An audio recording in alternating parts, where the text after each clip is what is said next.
All right, we're going to start our regular board meeting February 18th, 2025, 7 o'clock.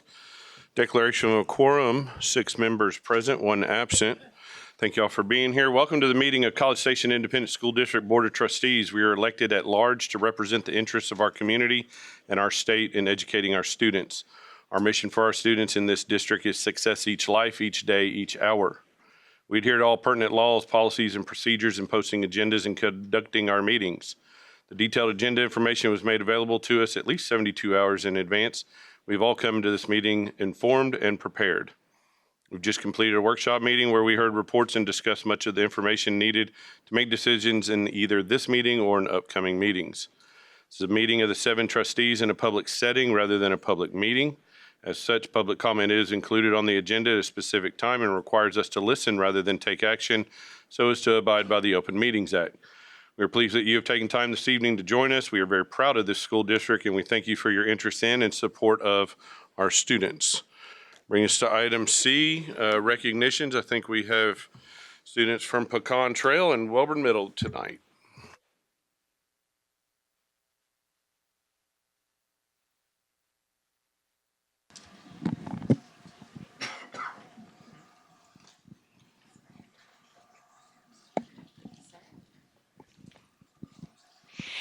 Good evening, guys. My name is Brittany Kane. I am the very proud principal of Pecan Trail Intermediate School. We have 2 outstanding 6th graders with us tonight. The first one is Jack DeVerna. So he's going to speak a little bit about himself and PT. My name is Jack DeVerna, and I am a 6th grader at Pecan Trail. A few things I love about our school are the great teachers, the GT program, and mostly our theater department and being able to take part in great shows.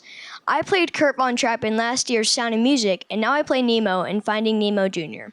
I enjoy the musicals because you get to meet new people that you wouldn't have met otherwise. I also love the opportunities to get advice from the people who do it best. An example of this would be meeting Ben Crawford, a Broadway actor, this Thursday to critique parts of our musical. I'm thankful to be in a district and schools that supports the arts.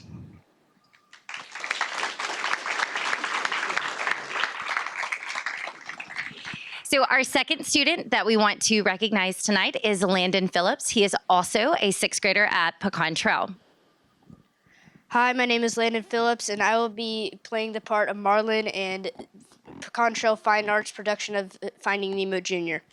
The things I love the most about producing this musical are really just meeting new people, and also I really enjoy learning more about people's personalities because they really come alive when you're working on a show.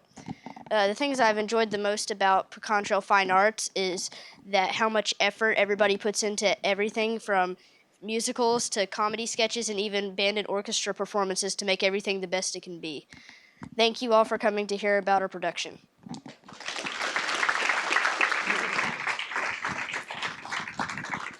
Well, good evening, everyone. My name is Jeremy Stewart. I am the very proud principal at Welborn Middle School. I've got 2 wonderful Warhawks who are going to introduce themselves and lead us through our pledges this evening.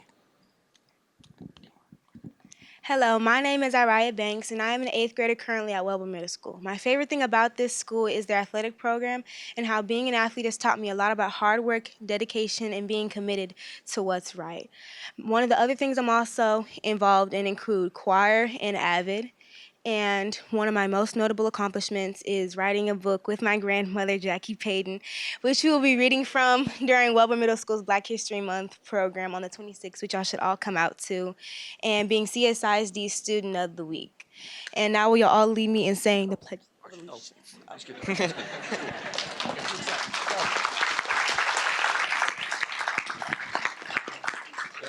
Hi, my name is Archie Parr, and I'm an 8th grade student at Welborn Middle School. One thing I love about this school is that each day we are reminded that we belong here and that we are all in this together. This November, I was a part of our Veterans Day program, and I got to introduce all the veterans for being a great part of our community and give them Quilts of Valor from our Quilts of Valor program. I'm involved in athletics, yearbook, and PE Buddy. PE Buddy is a program at our school where we help life skills students participate in PE activities. Thank you all for having me tonight.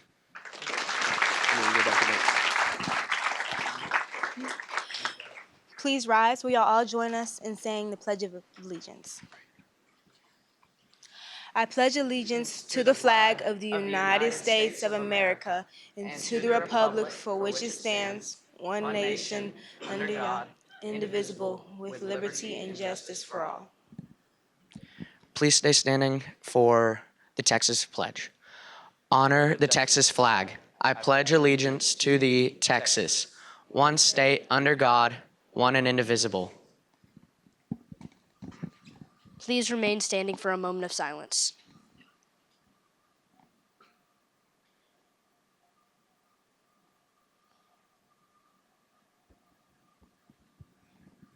Thank you. You may now be seated. Good job. Good job.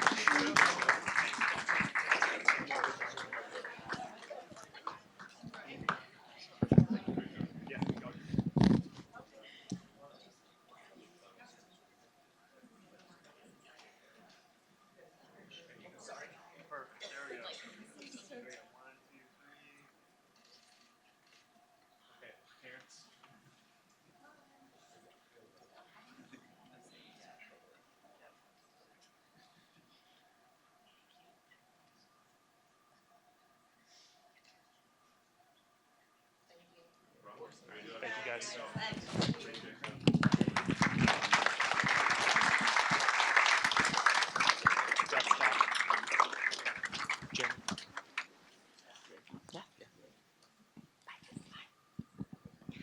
Okay. I'll go first. So tonight we also have the pleasure of recognizing some fantastic staff members at Pecan Trail. So if Laura Mendez, Holly Wiseman, Amber Verwald, and Shelby Wolkin would please join me up here. So as they will make their way up here, really, they are a huge part of our school. This year was our first year to implement PLCs on campus, and they have been with us through the very beginning, helping us implement it all and really focusing on what students need, what teachers need, and how do we make that happen. So the first one is Laura Mendez. She is a counselor for us. She really is the heart of our campus. She is always so very positive, and all the crazy ideas that everybody comes up with, she is the mastermind behind making it work and scheduling all of those individual pieces. Next one is Holly Wiseman. So Holly Wiseman is our math science instructional coach. Her other partner, Josh Zender, he could not be here tonight. He is our other instructional coach, and together they make our dream team. So they meet with us weekly to really look at and analyze what is going well on campus, what could improve, and then we come up with a plan together.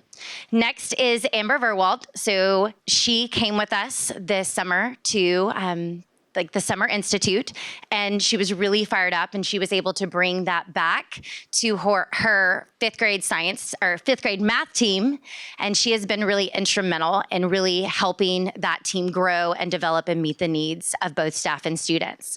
And then Shelby Wolkin, she is our assistant principal. She is my right-hand person. Thank goodness for her. She helps me keep everything under wraps. And then throughout all of this with her, she has been really instrumental in just helping us all come together. The last one we want to recognize tonight is Jerry Foster. So he could not be here tonight, but he is a leader on our 5th and 6th social studies team.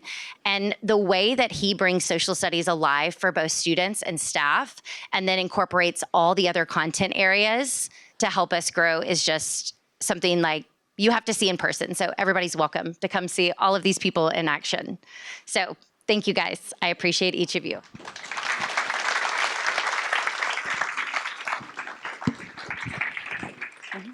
You guys. Perfect.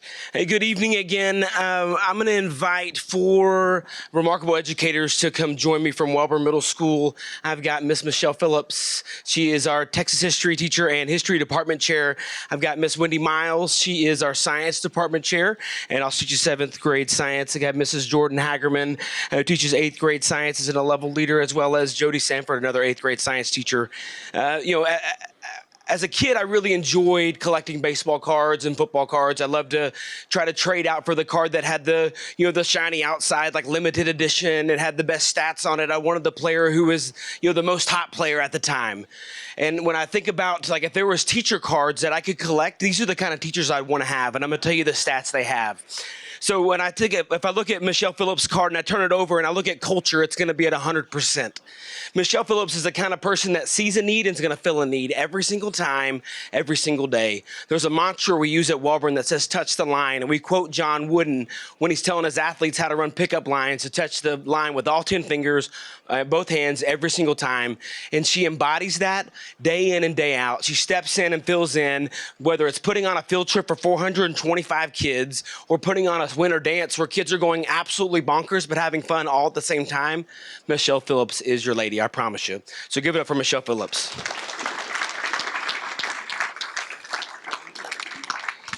So next up, I've got Wendy Miles, I've got Jordan Hagerman, and Jody Sanford. So these ladies have done something Welborn has never done before. They have knocked us off the charts in so many good ways. I'll tell you why.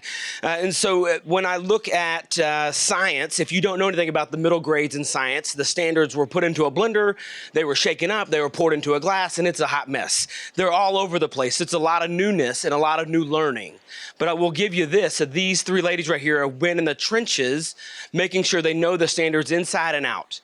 They make sure they know how they're best going to teach their kids, that they're actually going to not only, be exposed to something, but learn it deeply. They're not going to know the what, they're going to know the why. And the evidence of that is if you look at their middle of your map data, if I had to bring 1,000 schools across the country and put them here, Welborn Middle School will be sitting at 999th percentile in growth.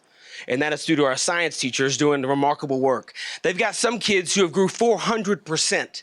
How does that even work? Percentages only go to 100. No, when the kids hit their growth measure 4 different times, that's how you do that. And that happens through having remarkable teachers. And I'm really fortunate and very grateful for what you guys do for our kids. You make me a better principal, you make Welborn a great place, and you're making kids grow and learn at high levels. So thank you. Thank you.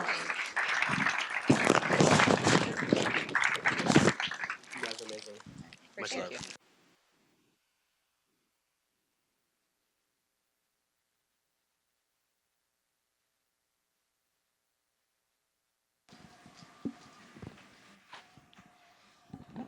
you. All right, so I'm Paul Buckner, Executive Director of Facilities, and there's a couple of people we're going to recognize tonight. One of them, unfortunately, couldn't make it. She is the custodian at College View. She couldn't get out in the weather this evening, but we will recognize her at her campus. Second is Cade Padron. Cade, if you want to come on up here. Cade is in our grounds department. He's been with the district now for a couple of years and has been an integral part of our grounds team. Our grounds supervisor, Chris Gill, stated that he arrives at work every day with a smile, ready to make a positive impact in the grounds department. And he is developing into a leader within that department and consistently demonstrates the qualities of a great team member. Okay, thank you for your hard work and dedication.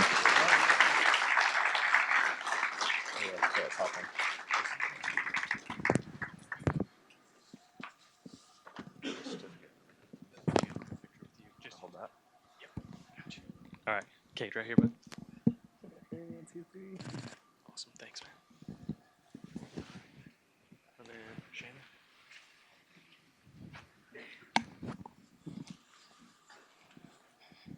Good evening, everyone. My name is Shannon Caltharp. I am the Director of Transportation. I'm going to ask Fred Johnson to come up with me. He is actually my shop foreman, and I'm going to introduce you to 2 wonderful people that we have on staff. Can Garrett Haynes and Sean Pierre come up?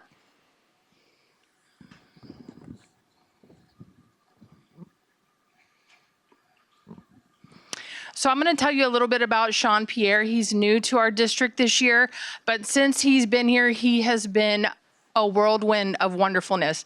Every time he comes in the building, he's smiling, he's good morning. It doesn't matter if it's 5:30 in the morning, he's ready to go get kids and ready to get them to class and be prepared for you guys. I've had numerous calls from parents, staff that just commend him on how wonderful he does on his bus. It's not just a job for him. He wants to take care of kids, and he wants to make sure that kids are ready to come in and learn and have a wonderful day and to return them home the same way. So he is probably one of the most caring, wonderful people that we have in our building. And so I want to say on behalf of you, thank you. And we also have a gift card from the Education Foundation and E3 for $50 to Walmart. So thank you for all you do. We also, thank you.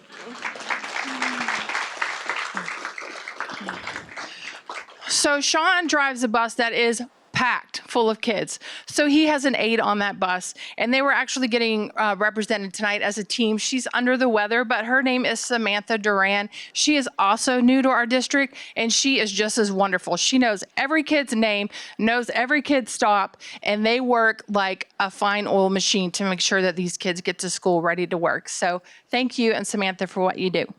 And I'm going to pass this to Fred.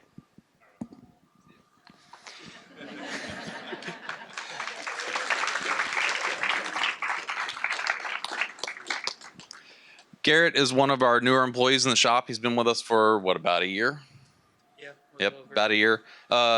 He comes in, like she said about Sean, every day. He's ready to work. He's got a smile on his face. And when I come up with some impossible task for them to complete by 2 o'clock that day, he just says, okay. And because of that, we're going to present him with a certificate. Thank you very much. You're our Employee of the Month. And a gift card, courtesy of E3 and Education Foundation. Thank you very much.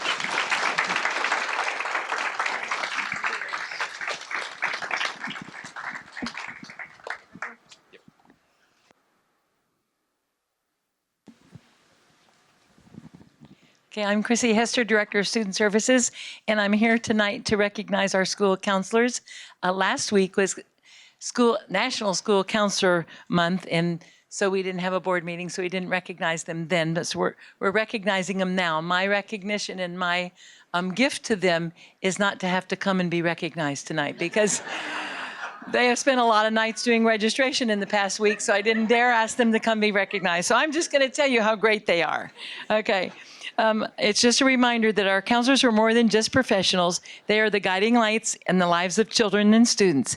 They listen with empathy, offer wisdom, and support to our students' emotional and academic growth every single day, whether it's helping students navigate challenges, celebrating their successes, or providing a safe space for them to express themselves, or registering them for the next year. Our counselors play an essential role in shaping the future.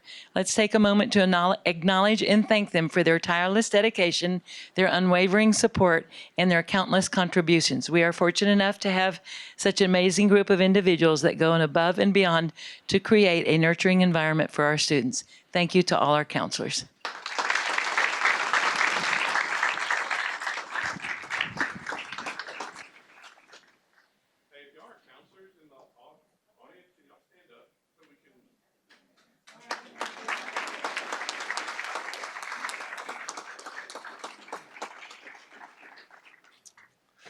All right, Mr. Horak, members of the board.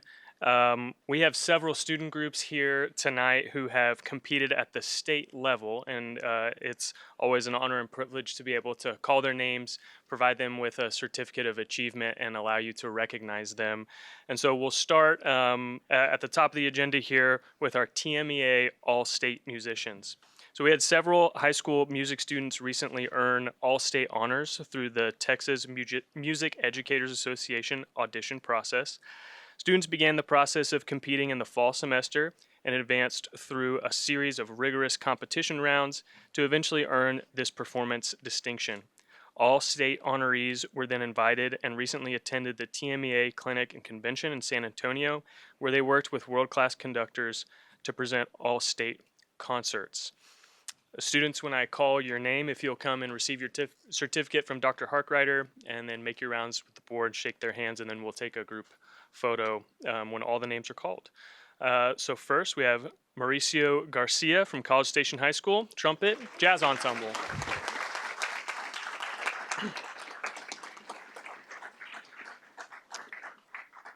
Kat Humphreys from College Station High School.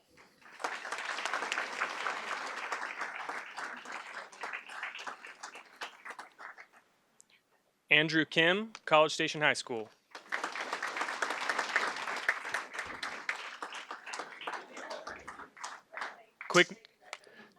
Quick note about Andrew. Andrew is the first College Station High School musician to earn all state honors all 4 years of high school. So give him a round of applause for that.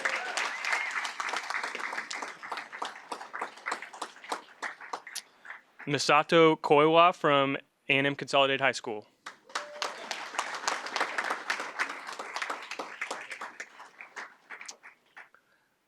Ryo Miyamoto from College Station High School.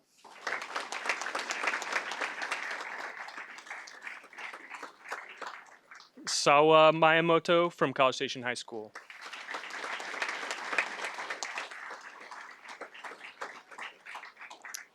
Fabian Saenz from A&M Consolidated High School.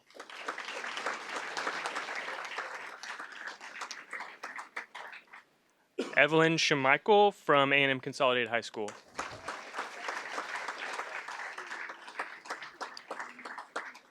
And Christina Hume from A&M Consolidated High School.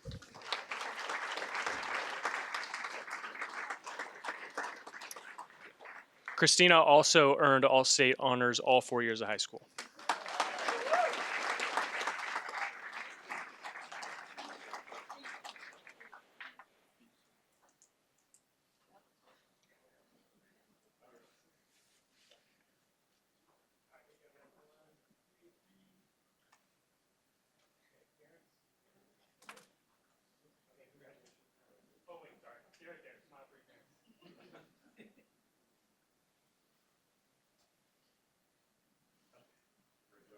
Great job. Congratulations.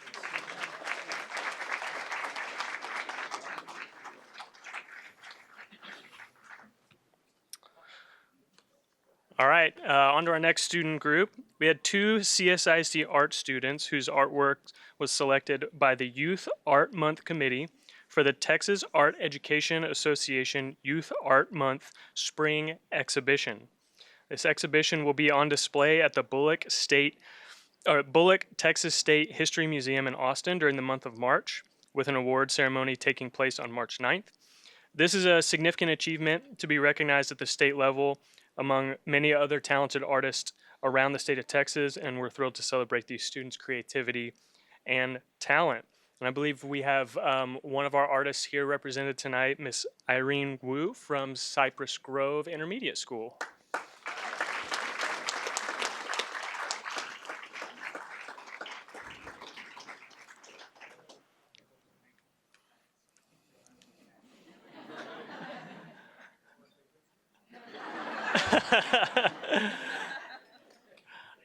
Thank you.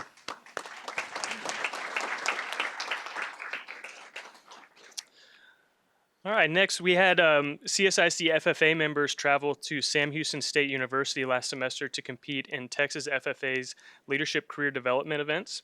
These students qualified for state by finishing first or second in their district competitions and first or second in the area round competitions.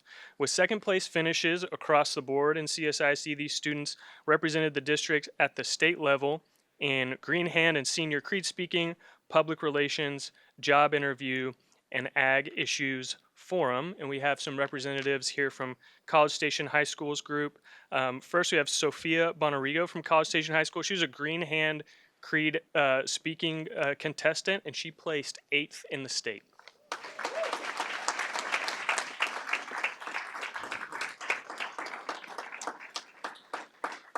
From College Station High School's public relations team, Avery Putz and Isabel Mangana Suarez.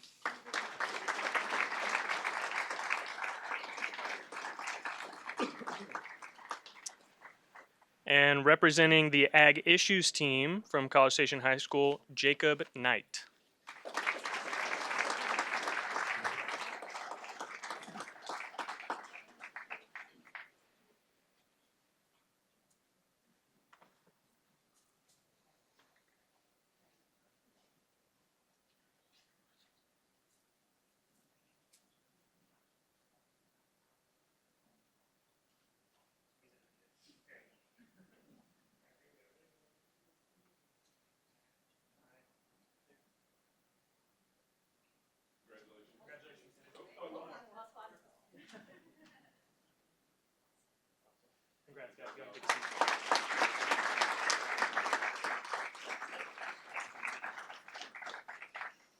All right, our next student we're recognizing is Rowan Sipe. Rowan, hang tight so I can tell your little story here. Impressive stuff here.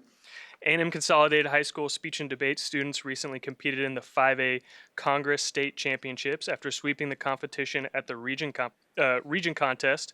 The Congress format involves multiple rounds where students deliver 3-minute speeches on proposed legislation and respond to follow-up questions. And each preliminary round includes 18 students, with the top 6 advancing to the finals. We had 2 Tiger debaters reach the final round in Conference 5A, with junior Rowan Sipe placing first and claiming his second state championship in speech and debate. In a recent interview, Rowan said this about speech and debate: "I thought this would be something I'd try for a year and move on from, but instead it's something I've come to love and found a lot of success in. Speech and debate has provided me with opportunities and a trajectory for my future. It broadens your horizons, helps you build connections, and makes you a better speaker, communicator, person, and leader." Congratulations, Rowan.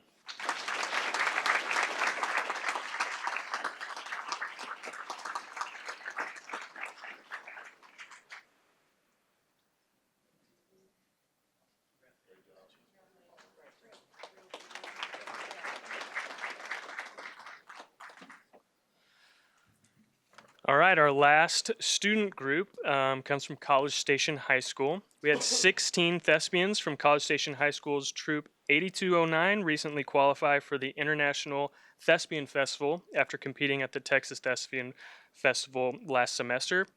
In addition, the troupe was named an all-star troupe again this year for their outstanding performances. Students competed among more than 10,000 theater students from across the state, making this a significant achievement and recognition at the state level. So students, when I call your name, if you'll come receive your certificates. In the group musical category, we had Ellie High and Savannah Tuttle.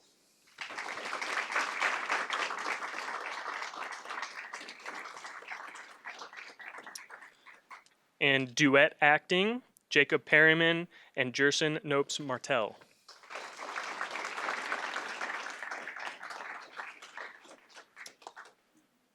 Another duet acting thespian here representing for College Station High School, Haru Choi.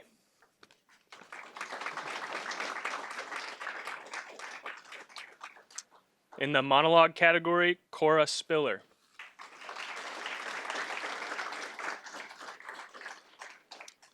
Singing their own musical in the solo musical category, Trey Pejo.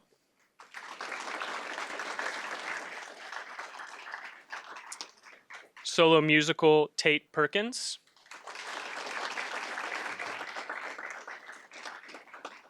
Solo musical, Ellie Scow.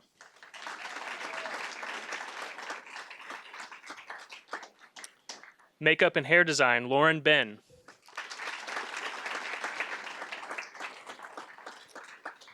And stage management, Liz Wiggins. And I believe our theater teachers are there in the back. Larry, you're going to have to put down that phone and come get this certificate, man. Stacy Dutson and Larry Robinson.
All right, that'll bring us to item C6. I want to recognize the artwork provided by Pecan Trail Intermediate School in Welborn Middle there at the back of our boardroom.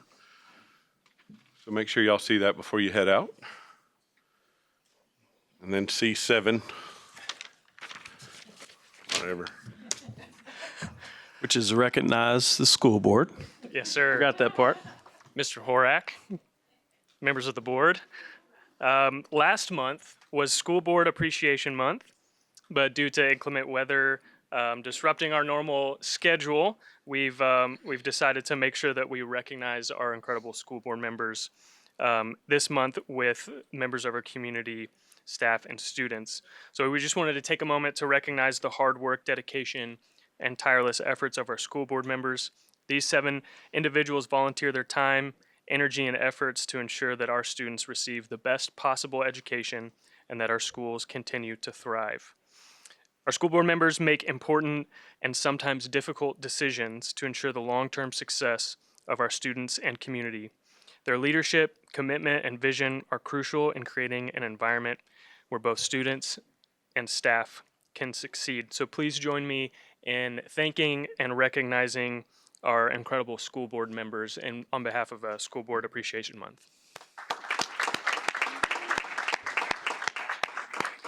So we have a few little tokens of appreciation for you. The Brazos Valley Schools Credit Union has provided you with a little gift there on the table, and then Krista has a little gift from us at the district for you. So thank you for all that you do. Dr. Harkrider. Yes, we had to actually, after our executive committee meeting last Wednesday, we did not put this on the agenda on purpose, so Mr. Horak would not remove it. He does not like being recognized, but on behalf of myself, our leadership team, I just want to thank the 6 of you and Darren when he gets back for your unwavering support. You are a school board member in a time that's probably been one of the most challenging times in our state's history and continues to get more difficult. However, you serve selflessly. You give myself as well as our leadership team the leeway to do what we feel like's best for the interest of our teachers, employees, and students here in College Station ISD, and you give us guidance, direction, but also you always give the support. You don't try to micromanage what we do. We don't always agree on the direction of what we're doing, but there's a mutual trust that I think helps and is a big reason why our school district is successful.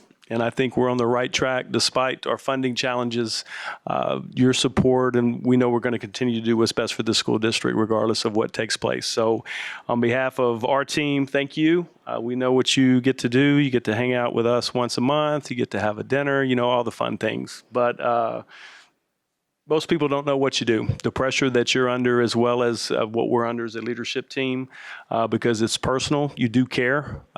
You're not on this for any accolades. You do this because you truly care about the best interests of our school district. That means a lot to me because it's not like that everywhere. There's personal agendas that people want to sit in these seats to control things, and you don't. You want to do what's best for us, and we appreciate that support because success that we have here doesn't happen without your leadership. So on behalf of our team, thank you very much.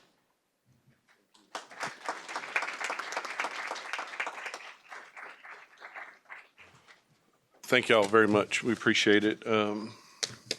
We look forward to our board meetings every month, so it's time to fellowship. So brings item D1, board reports. Who'd like to go first? Not all at once, though. I can do the Teacher Advisory Council. We met on February 5th. Mr. Horak and myself are the representatives there. And remember, this is the newer group that we started that had the Teachers of the Year from each of the campuses coming to kind of share their input. You announced that the plan will be to keep those that are on the council this year and then add the new Teachers of the Year onto that. So it'll be like twice the size next year, but really felt that would be a good, I think that was a good suggestion on getting the new people and the people who had served this year. So the topics on the agenda was a legislative update, kind of on a little bit of the things that we discussed in workshop and just where we are with that and how we can continue to get information on our website about it. We reviewed the cell phone survey that we had seen at the board meeting with that group and gathered a little bit of input there. One thing I think that was interesting to hear is that the middle schools have kind of already been working together on trying to work on, just what it's going to look, what they are doing to be consistent between their three schools, and they shared that and had some good conversations. Talked about plans for convocation next year, getting input on that, and then the curriculum update was really about the audit and kind of what that was all about, and then we'll be all waiting for the results for that in, I guess, a couple months now, right? So, okay. Perfect. Education Foundation met today, actually, and we just had a couple of weeks ago 50 Men Who Can Cook, which is a great and fun event. And I've been told I can say that we raised $315,000 for the foundation through that event, and just the generous support in the community that we have. So thank you.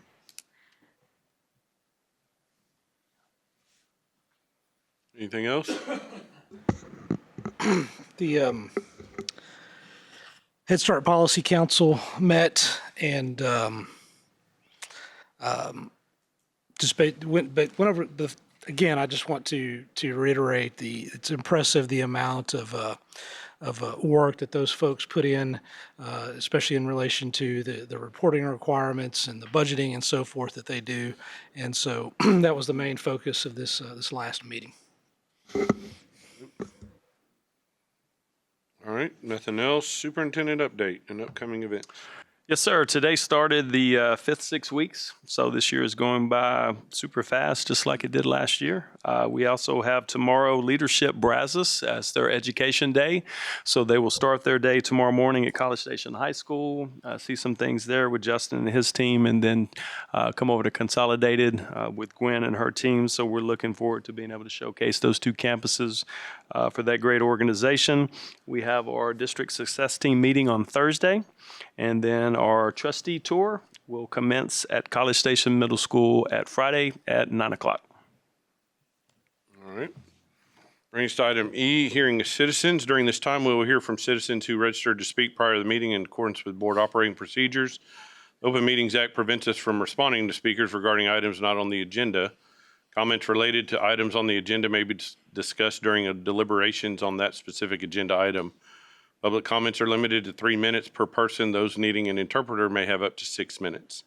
Each person has one opportunity at the microphone regardless of minutes used. Unused minutes may not be accrued by another speaker.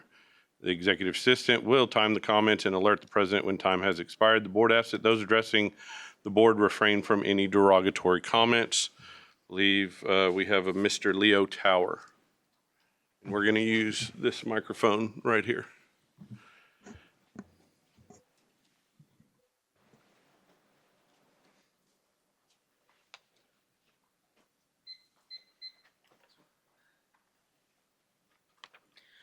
My name is Leo Tower, and I'm a junior in the varsity orchestra. At the regional competition, I was ranked 3rd in the school, while at the school, I am seated 3rd from the end. I question whether that is based on meritocracy or DEI. You be the judge.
Thank you for your time.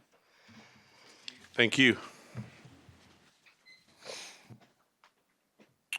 That will bring us to item F, consent agenda. Item G, I4, J1 through J9. That's all. I move that we approve the consent agenda. Second. Motion by Ms. Ege, second by Ms. Simmons. Any further questions or comments? All those in favor say aye. Aye. All those opposed? Motion carries 6-0. That will bring us to item H1, receive a report on middle of the year map data. Mr. Mann. All right, good evening, everybody. It is my pleasure to come and present to each of you our middle of the year map growth data, and Natalie Vela is up here with me whenever we get to some of the slides talking about an exact path. She's going to speak in and some of those information as well. So this is our brief agenda, the different items that we're going to talk about. I'm just going to briefly touch on the terminology just so that everyone in the room, we're all in the same place with what we're talking about. And then we're going to dive into our data for what we see of the middle of the year assessment by grade level and by content, and then exact path impact is going to be put in with some of that, and then I'm going to close with a little bit of cohort data. So RIT is what NWEA uses for their growth scale measure regarding student achievement and growth, and so you're going to see RIT score mentioned quite a few times, and this is just their measurement talking about both of those components. And then percentile MAP is a normative test, and so this is their statistic that we're familiar with as far as seeing how students grow in their compared norm group, and then same thing with achievement, just so that everything is out there. I always want to make sure that we all have the same definition. So diving in with math, and you're going to see the same rhythm with the different slides. Each one of the sections will open up with a graph that looks like this, and this is our growth graph. We call this the candlestick report because if you look at it, the blue section indicates the amount of growth of our students from beginning of the year to the middle of the year, and the rhombus in there, Ms. Smith, our math coordinator, always makes sure to tell me that's a rhombus, Jeff. Our rhombus in there is kind of like the wick of the candle. And just like a good candle burning at the house that lasts a long time, it drops down into, the flame drops down into the candle. And so the more growth we see, the more the blue bar gets up above the wick of the candle. And so as you see these different graphs, the higher it is above the rhombus, the more growth that we've seen. So, and the other thing that you'll see in the slides as we go through this are these tables, and they're all set up in the same format. Grade level is in the far left column, the total number of students assessed in that grade level. And then in the middle is the percent meeting the growth projection for the winter from 2024, so 1 year ago, and then from this past 2025. And then the achievement percentile from 1 year ago to this past assessment that we just closed in 2025, because we want to see how did we grow in that year's period of time. And then the other that you'll notice on the slides is that NWEA tells us that whenever we have students meet their growth projection at 50% or higher, that's exceeding where they should be, and that's a good thing because we are accustomed to seeing 80s and 90s, and so whenever we see a 50 and go, well, is that good? For the growth piece, those are good, okay? And so you can see listed in there for the 2025 winter projection for K through 4, all of our grade levels are above the 50th growth projection, which is a great thing. And on the achievement percentile, I have them highlighted in red, not because it's necessarily bad, but whenever I look at data, I like to see contrast because I look for trends. And for me, it's a quick way to catch just the trend in the data really fast.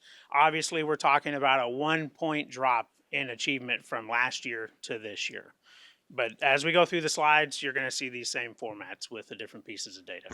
And so just to be clear, so obviously you made the green on the growth just if they met the 50% or not, right? Not necessarily a change. Right. And then, but the achievement percentile, so I mean, like that 92 percentile is huge. So we're saying like it's our average. That's for the grade level. For the grade level. That is for the grade across level. the board. That is the grade level.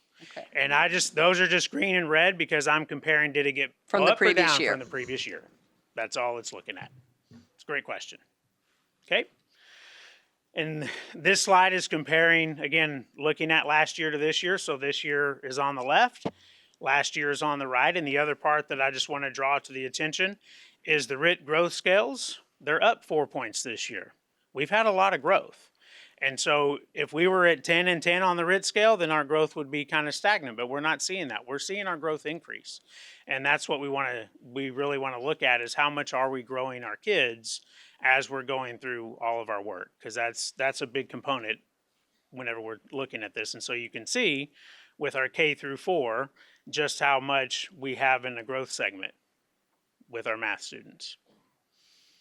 And we look at 5 through 8, you can see in the center column that all of them are at the 50th percent or higher on their growth projection, but we didn't achieve at the rates that we achieved last year. And the bottom row, the 8th grade that you see there, this is the first year that we've had our EOC courses take the MAP test. So we had lots of students in 8th grade take either Algebra 1 or Geometry. So they came out, they did not take the 8th grade test. So that's an impact in our numbers that we're seeing from last year to this year. Just calling out the difference. When you remove almost 300 kids, you're going to see an impact because those are very high achieving students. Does that make sense? Okay. And you can see here on our growth projections where we performed this year for the winter and where we performed a year ago for the winter. And so, just like with trends and data, it draws our eye, it draws our attention to the areas that we need to get some work done. So I'm going to step aside and let Natalie explain this. Thank you. So we introduced a new platform as a tool for our teachers and students and building those skills that are on that MAP continuum. And these are just grade band representations of that impact, that the correlation of the impact. Part of the research that we based the target usage for Exact Path looked at the skills that were assessed, not necessarily mastered, but assessed. And what we see here are the bars are groups of skills. So 0 skills, 1 to 7, 5 to 18, 8 to 15, and then 16 plus. Our target is that 8 to 15 skills.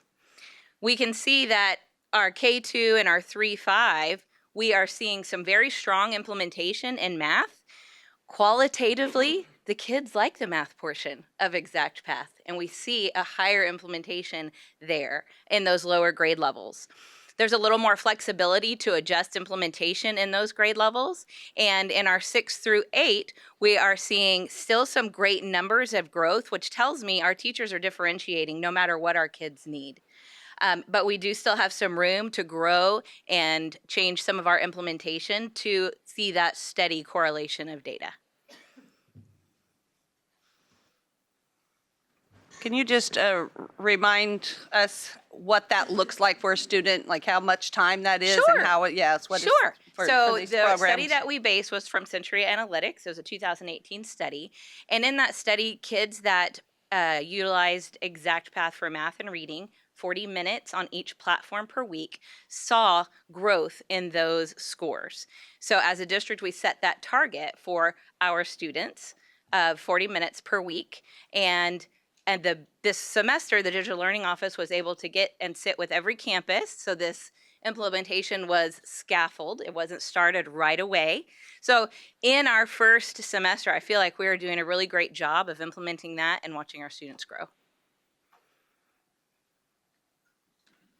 So it's their 40 minutes each a week, but it's how far they can progress through those topics. Through those The skills. the Exactly. skills, yeah. And I want to remind you, it is not necessarily that they've mastered them. It's just that they've been exposed, is that research study. And so when we're looking at these assessed skills, that means they've been exposed, and teachers have had the opportunity to look on their dashboard and say, have my students been successful or not within that continuum of the skills, and able to supply some very targeted intervention if that student warrants that.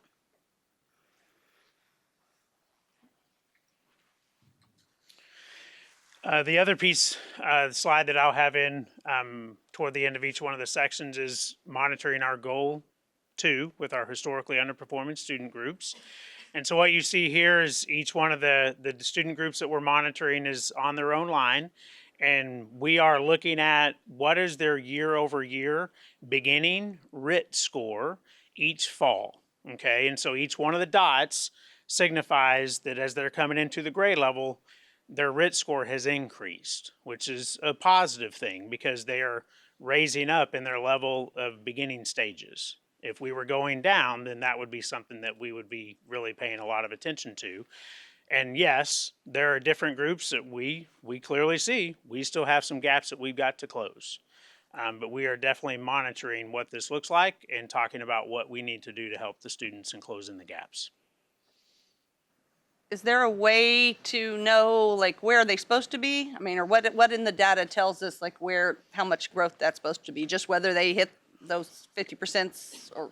Yes, it's based upon the students themselves. That's as they take the MAP assessment, then they start their beginning of the year, the middle of the year. It also looks at year over year, and MAP will tell us, are they meeting their growth projections or are they not?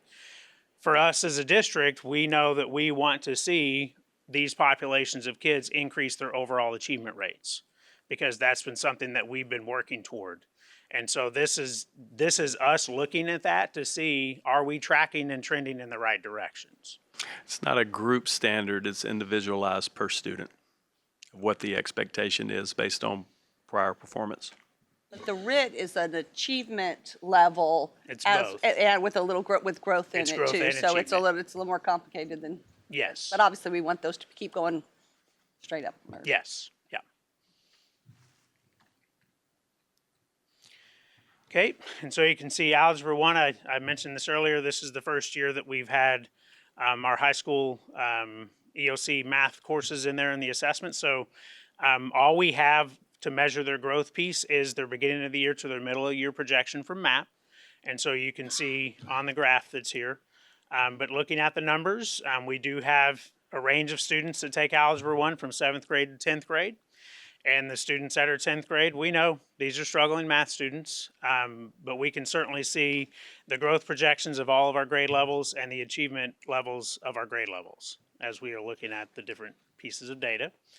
We have the same with geometry, and so you can see we have 8th grade through 12th grade students that take geometry in College Station ISD. And whenever we look at the numbers and we look at the growth projections, we can see how well they're performing. And again, we have some struggling students that are in senior level courses that are taking geometry, and we are aware of that and providing them the supports that they need. And we can see the achievement levels of our other grade levels of students. And then this is our first year with Algebra 2 as well. And so 9th through 12th grade students taking the Algebra 2, and you can see their performance levels. And so this is our first year of this with them, and so we will begin to track this year over year, just like we've been able to do with the other pieces of data. But the EOC tests, they are that one test. You take the Algebra 2 test, and it's different from the geometry test. It's not like 4th grade math, 5th grade math, 6th grade math, where there's a lot of flowing concepts that fit through it as nicely. So we'll look at all that. Moving to reading, so you can see the big scope K-12 of the reading data that we have. We want to dive into the elementary component of it. And so K4, you can see our growth projection for all of our grade levels except for first grade is at the 50th percent or higher and doing very well. Our achievement, we have a couple of grade levels, 3rd and 4th. It's not as high as it was the previous year. And so for me, as the data guy looking at the data, I get curious about first grade. So I went to our ELA coordinator and I said, Aaron, tell me what I need to know. Tell me what I don't understand, right? Because he knows I'm not the guy to teach reading. You don't want me teaching the kids reading. And he broke it down for me and reminded me that, well, in kinder and first, this is where we're really teaching the kids how to read. And it's not as much about comprehension as it is about the true skill development. And so let's look at our MAP fluency data. And so he provided me with the fluency data. And what you see on top is kindergarten to first grade. And you can see on the right side, level 0 through level 5. And you can see the big growth difference that we see with our students from kinder to first grade in the different skills of developing readers. So much so that he told me that the goal this year was for 90% of the students to be at level 3 or beyond by the end of the year. Well, we're at 89% in the middle of the year. And so we're tracking very well with how our kids are learning to read in kinder and first grade. And so whenever we get into this data, the other way that this translates is in second grade. That's when students begin to have to read things for themselves instead of the teachers reading for them. And you can see this year just how well we did in the growth component of it. And so that's a good indicator that our reading skills of our students in K and 1 is starting to pay off with the work that we're seeing in second grade. So is another way to say that because we have such growth in kindergarten, right, and that in high achievement levels, that it is then harder for them to show additional growth in first grade, right? That's, yeah. Right? Whoa. Sorry about that. That's definitely, yes. That's basically this. Yeah, we see that across the board with all of our high achieving kids. It's hard to keep at those levels. But I do also want to point out, if you look at the scales, last year's projection was for at least a 6-point RIT increase. This year's projection is, last year's was at a 9-point increase. This year's was just over 10, and we performed at an 8. Last year we performed at a 6. So that's the average kid grew at least that many RIT points. So even though we didn't make the projection, we still had a lot of growth compared to last year. And in second grade, we're back above. So Yeah, we're that's doing nice. really, really well. Yeah. And again, that's when they're reading it by themselves. So that's a big change. And so 5 through 8, you can see our growth projection there in the center. And we've got some work to do with 8th grade to get them up above that. We want to see them up above in that 50th or higher growth mark. And then you can see the differences in last year's achievement to this year's achievement. And so these are pieces that we'll be looking at to get to the what's going on conversation. Because you can grow and not achieve, and we need to do both, and that's our goal. And so looking at this year compared to last year, you can see we had a bigger increase in our growth compared to last year. Even though the achievement wasn't quite where we want to see it. We're still making that progress, but we know that this is work we've got to continue going. And back to our exact path impact. Like I said, when we began our exact path journey and students were choosing where they were going to excel, they really enjoyed, according to our principals and a lot of our teachers, math. And so we have seen less usage in the reading platforms. But really what I'd like to point out about this is it is a tool that our teachers and our students are learning to use. And every single one of these skill groups still is showing growth. So that just shows we're not putting all of our eggs in one basket, right? That we have amazing teachers that are meeting the needs of our kids while they are learning to implement a new tool to help our teachers, and help our students.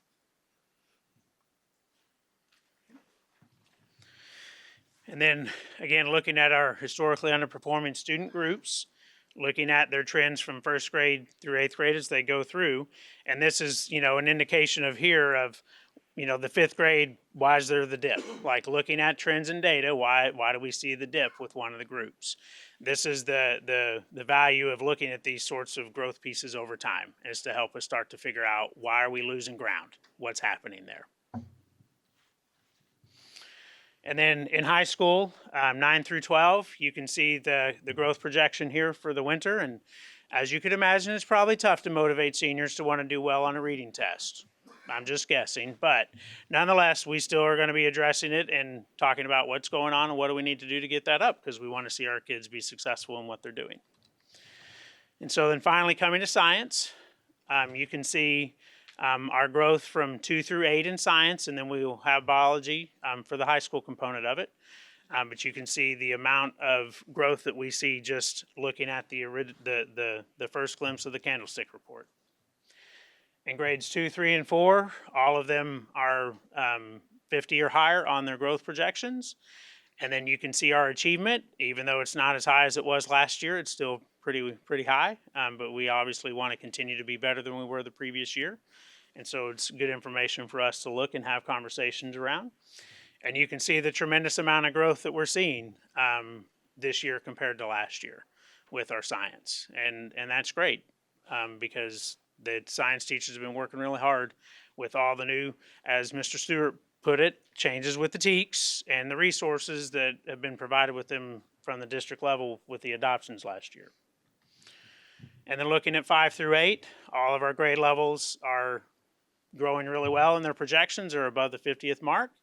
And you can see that our achievement is very high. Even the one that's lower than last year, it's still very high.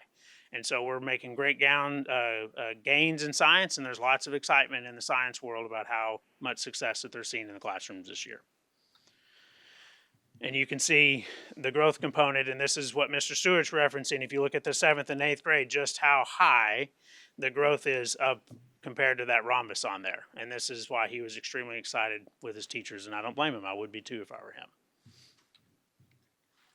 And then looking at it, again, our student groups, and looking at the trends and the data to ask the questions, what's causing the dips? What do we need to do at the different grade levels so that we can start to shore it up and work on that, because we do know we want to close the gaps as much as possible. And then biology, which MAP classifies as life sciences. And so you can see here, we have students in 8th, 9th, and 10th grade that take the biology test, and they all perform very well on it. And we can see 11th and 12th grade, we need at least 10 students for the program to calculate all the data. But this is our second year with the biology data, and we're tracking very nicely in how we're performing at that level. So, and finally, this is our 5th year to use MAP as a district, and so we finally have some longevity data to start looking at. And so I wanted to look and see, obviously these students haven't been with us for 5 years, so we don't have 5 years with them, but data is about trends, and we're able to look and see the year over year trend component for our 1st, 2nd, and our 3rd grade students, and they're headed in the right direction, and that's exactly what we need to see, is it's going in the right direction. And in math, our 4th through 8th students, you can see where we begin, and again, this is their RIT scores starting in the fall, and where do they end up from the fall of 20 to the fall of 24, and they're all headed up, all by their grade levels, and they're all coming together because the average is only going to get so high. You're going to have kids that perform up above the average, but it's only going to get up to a certain level. There's not an exact level, but they all start to converge toward the end of that. And then whenever we look at our 1st through 3rd reading, you see the same. The 1st through 3rd graders are moving in the right direction, and then you start to see 4th through 8th grade students, and they're all headed in the right direction, but there is that 7th grade and 8th grade that come together really quickly there, and so those are just things that raise question in my brain about, are there things we need to look at or not? So, power of longevity data. But there's our middle of the year MAP data, and we'll take any questions you guys have. Can you just go back to that last one and explain the flattening out in 2024? What do you? Well, all that's indicating is the 8th grade students, their beginning of the year RIT score is just about the same as what the current 7th grade students' beginning of the year RIT score is. And so that's just a question of, are we seeing any kind of a summer loss, summer learning loss or not? Like, this is the power of looking at, where do our students begin every fall? And are we seeing any dips? Because we shouldn't see them starting lower than they were starting the year before. And that's what I'm saying. Looking at the data, whenever I see it, just the question pops in my brain. What do we need to look at? And could you give us an example of when that question pops in your brain, kind of where you take it from there? Yeah, I mean, we talk within the teaching and learning department, and then we start having conversations with our campus principal or campus staff, and we look at the data. We have other components of data that we dig into. Obviously we have MAP, we have last year's assessment data, but we look at the classroom data. We look at what are we doing on the benchmark components, talk with the content coordinators, and we all start talking through and figuring out what is it that we're doing, and are we doing what we need to, or do we need to make adjustments? And I guess that's kind of my follow-up question is, what would be an example of adjustments that have been made or that need to be made, or trying to put you on the spot because it's very specific per grade level and so part of our POC process, that what we are working through is we're looking at our common formative assessments. And so what that is if the 3 of you were teachers together all teaching 7th grade ELA, you come together and we're working through this component of lessons, and we say these are the critical things that we need kids to learn, and all three of you give your kids the assessments, and then you come together in those collaborative team meetings.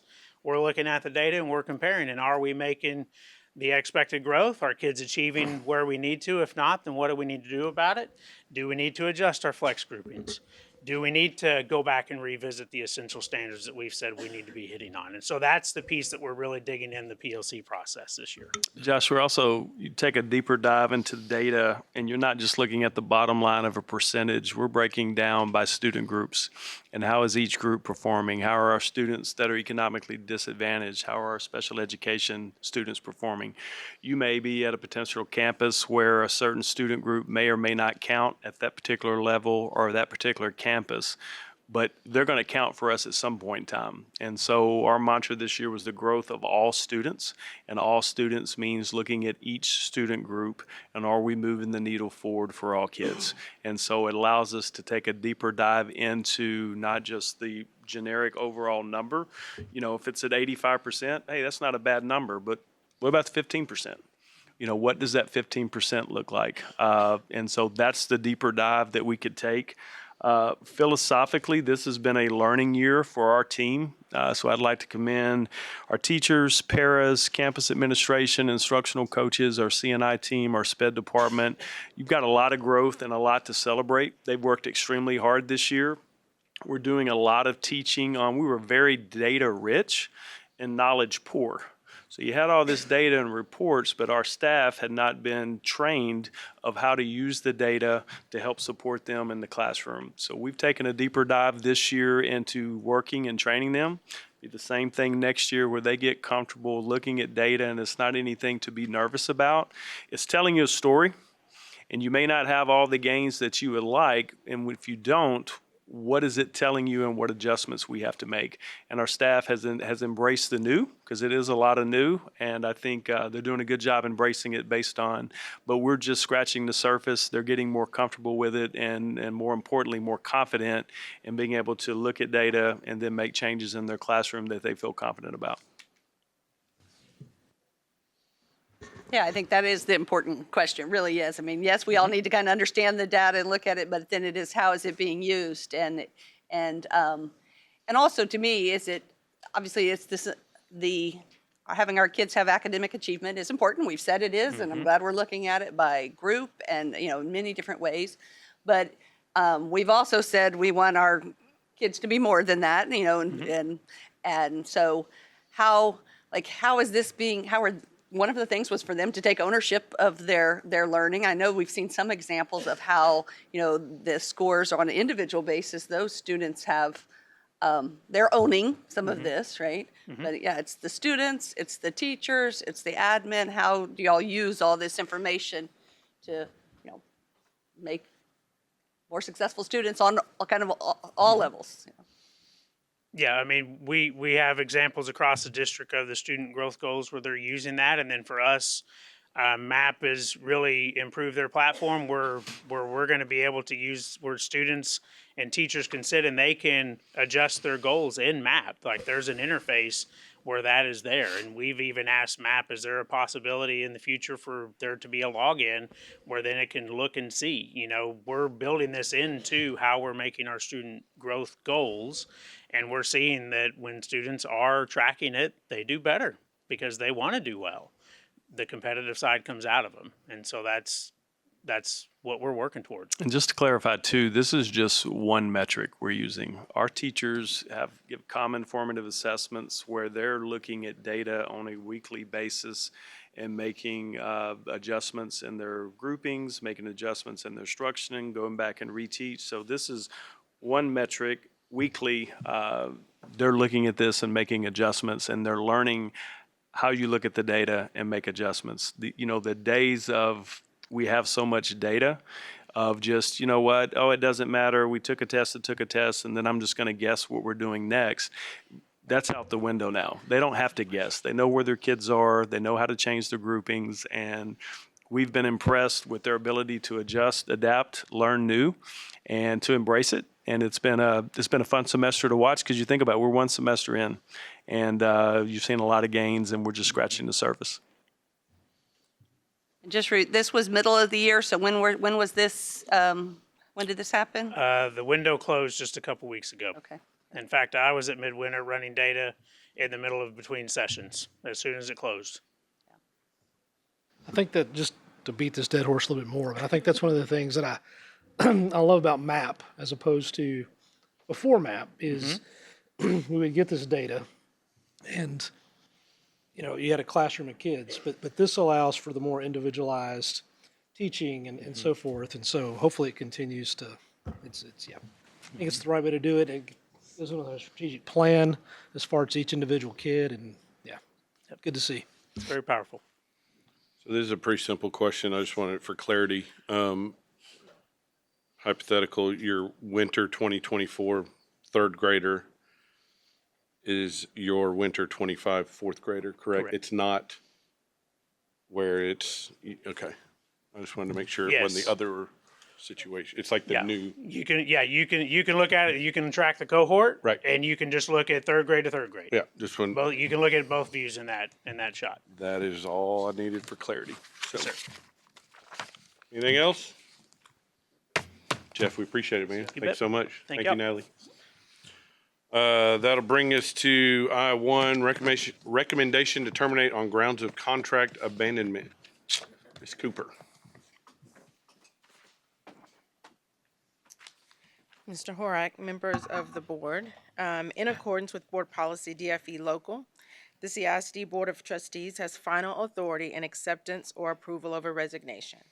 Resignation without consent results in contract abandonment and shall occur when an educator employed under a probationary contract resigns, fails without good cause to comply with the resignation deadline or the provision regarding resignation by consent, and fails without good cause to perform the contract.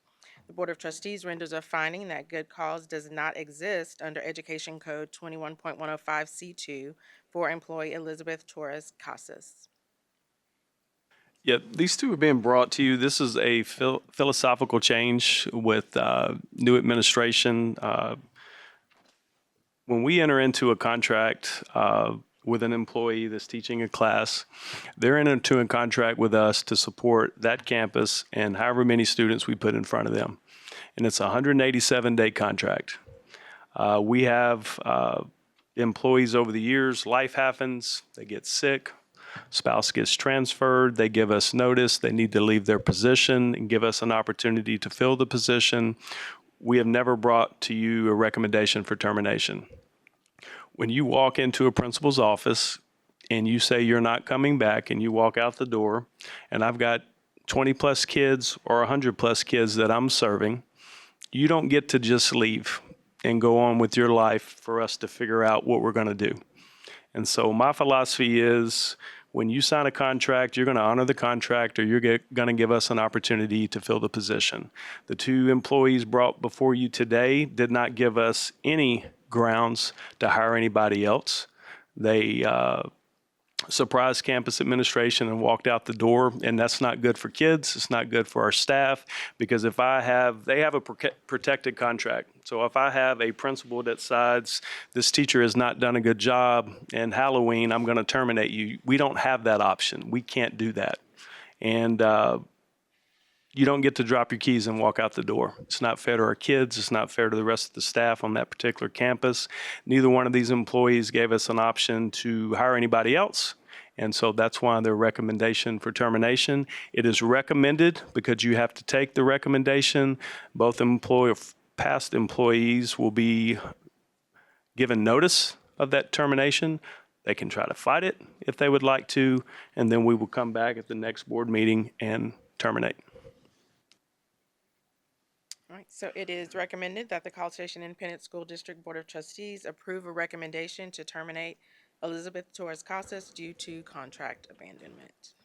So I just want to be clear because this is kind of new to us. We're not talking about a situation where somebody got really sick and had to go on leave or came in and said, hey, I found out I've got to move and I'm giving you my notice and time. We're talking about a situation where somebody just walked out.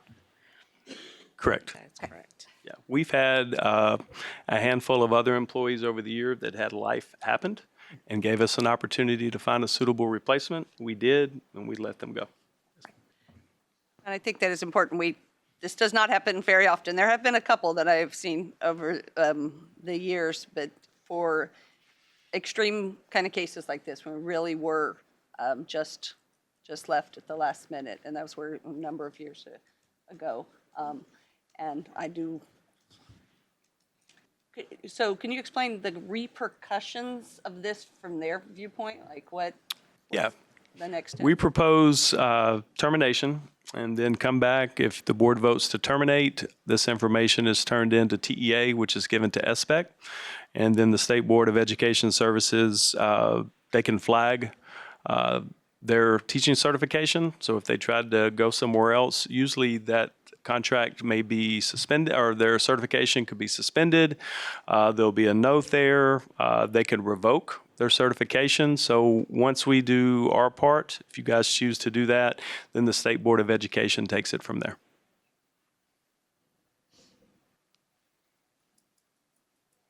Any other questions? Tony, a motion on this? Yep. I'd move to accept the recommendation as presented. I'll second. Motion by Mr. Ben, second by Ms. McAdams. Any further questions or discussion? All those in favor say aye. Aye. All those opposed, same sign. Motion carries 6-0. Bring us to I-2, recommendation terminated on grounds of contract abandonment. Ms. Cooper. Okay, same background in accordance with board policy, DFE local. The CSISD Board of Trustees has final authority in acceptance or approval of a resignation. Resignation without consent results in contract abandonment and shall occur when an educator employed under a probationary contract resigns, fails without good cause to comply with the resignation deadline or the provision regarding resignation by consent, and fails without good cause to perform the contract. The Board of Trustees renders that a finding that good cause does not exist under Education Code 21.105C2 for Jonathan Knowles.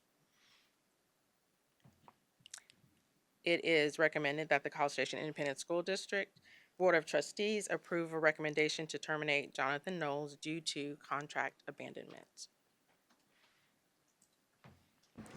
Move to accept the recommendation as presented. Second. Motion by Mr. Ben, second by Ms. Simmons. Any further question or comment? Nope. All those in favor say aye.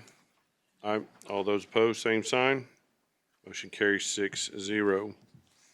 Brings to item I-3, consideration, discussion, and possible approval of an administrative contract for the Director of Data Services and PEAMS. Good Ms. evening, Goldby. Dr. Harkrider, Board of Trustees. In accordance with Board Policy DC, the Board of Trustees has final authority in the hiring of administrators. We are here to bring a candidate before for the Director of Data Services and PEAMS Operations. Our candidate brings a wealth of experience, having served as a systems administrator at Texas A&M University. He holds a Bachelor of Arts in Communication and a Master of Engineering and Technical Management from the Texas A&M University.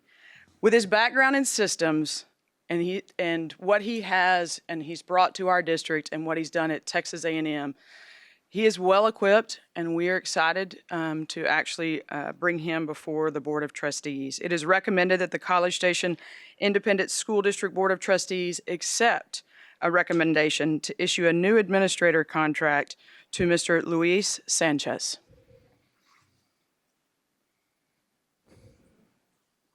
I'll move to accept the recommendation for hire. A second. Motion by Ms. McAdams, second by Ms. Simmons. Any further questions? Comment? All those in favor? Well, I have kind of just a procedural question. So on the memo,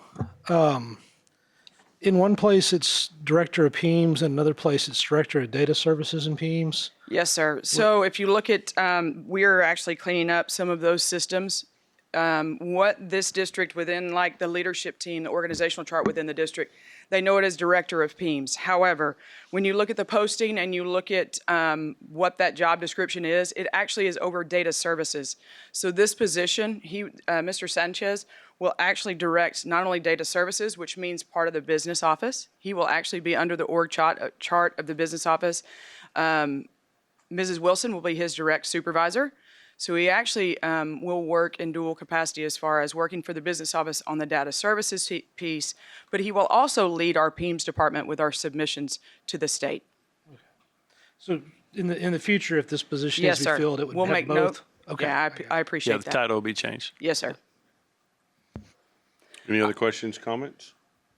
All those in favor say aye. Aye. All those opposed, same sign. Motion carries 6-0. Congratulations and welcome to College Station ISD.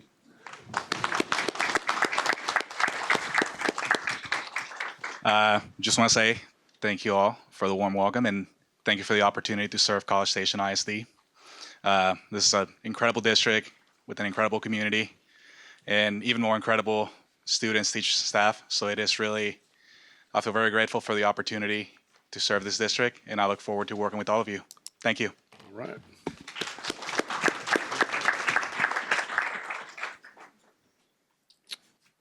That will bring us to item K1, consider approval of guaranteed maximum price number 1 for the construction of phase 2 of the Career and Technical Education Center.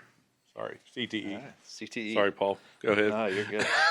So, good evening. So, in November 23, the College Station ISD voters approved a bond package of $299 million, and within that was the construction of the Phase 2 portion of the CTE Center. As you recall, Phase 1 was completed this past May, June time period, and we've been in it now for almost a year. Poe Construction was selected as our construction manager at risk for this project, which y'all approved back in November, I believe, for that. No, it was in June of 24 for that. And through design and everything else, it has come up with the GMP process with this project having a majority of it as a pre-engineered metal building. There are long lead times for that, and to offset any delays for the completion of this project, it was determined to do a early GMP package. This first package consists of the pre-engineered metal building portion, and I will state that the original board memo had a differing number than this board memo. We have part of phase 1 of that is some more pre-engineered metal building on that project of extending out some awnings and some canopies for the animals that has been deemed that we need out there now. So in order to keep that all in the same package and the same timelines, we included that in here. So it was a little bit of an increase, but that will, we have funds left over in that 21 bond that's covering that portion of the of this GMP. But of that, this GMP number 1 is in the amount of $2,305,186.53. And that will, like I said, that is only for the pre-engineered metal building portion. And then here in the coming months, we will bring GMP number 2 to you, which will be for the remainder of that project and to get that project completely under contract and under construction. Remind us of the time frame. I mean, you said this is early, but what is the, like, completion? When is, completion? Yeah. It's going to be about probably around a 12 to 15 month project. We're slated to start this summer.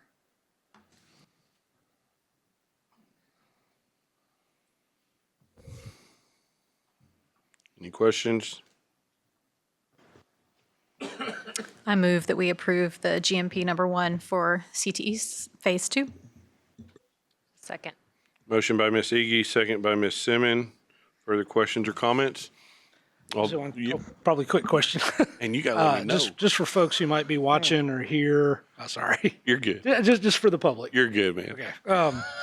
Because there was some, with the bond, there was some discussion about the cosmetology program at College View. And I know the administration and the board have discussed that before, but just for anybody watching, as far as why that's moved out to the CTE Center as opposed to. You tell them? Either one. Go ahead. Get it right. One shot. During all the design of it, it was determined one factor is transportation of getting the kids to College View versus one location for at the CTE Phase 2 building. And we can get a complete process from start to finish on their certifications out there where we did not have the full amount of space at College View for that. And so we were able to add the scope with the work that our team did with POG, because that was not in the original price for CTE Phase 2. So we were able to add that into that blueprint and still stay under budget. So it's a great job by the VOK team, the POG team. And so anyway, it's going to be a great facility for many years. I will say, so far, this project is still trending under budget from what was allocated for the bond funds. All those in favor say aye. All those opposed, same sign. Motion carries 6-0. That will take us to executive session. So if you are staying around, we'll see you when we get back. If not, be safe. The weather is crazy. And we'll see y'all next time.